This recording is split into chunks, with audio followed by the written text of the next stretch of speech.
po ay supported curriculum. Instructional materials such as textbooks, audiovisual materials, logs, wikis, and other examples of support curriculum. Other examples are playground, loose gardens, museums, and real-life objects. It's called supported curriculum because it helps teacher implement a written curriculum to enable the student to become lifelong learners. So yung supported curriculum, itong mga textbooks, audiovisual, yan yung mga example ng supported curriculum. Kasi aside sa written, syllabus yung mga example.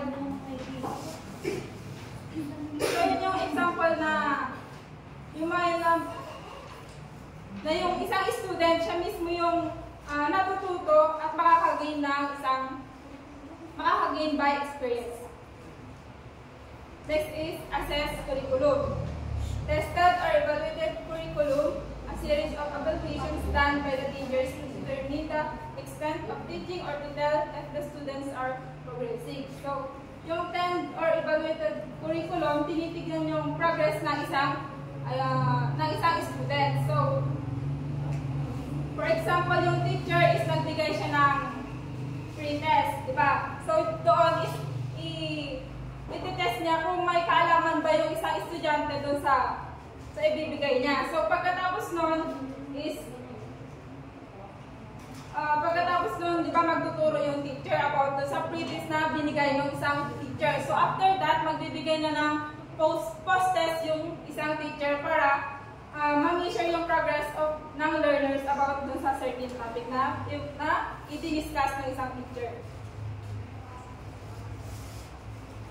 Next is learn curriculum. Sino po gusto magbasa? Yes, lady. Learn curriculum. This type of curriculum indicates what the students have actually learned. This can be measured through learning outcomes. A learning outcome can be manifested by what student can perform or do either in their cognitive, affective, or psychomotor domain.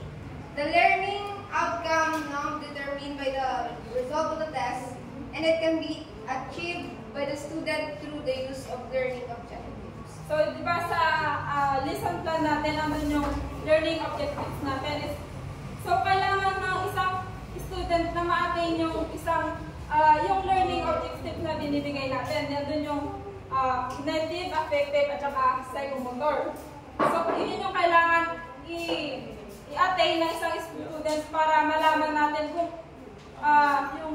yung tinuro pa natin is may progress siya sa mga learners. So, sabi niya dito yung outcome ng isang bata is kailangan ipalabas natin siya. So, di ba hindi naman agad-agad na matututo yung isang bata o magkakaroon agad ng isang outcome yung bata kung hindi natin ginagawan ng paraan kung paano natin sila tuturuan. Yun lang po.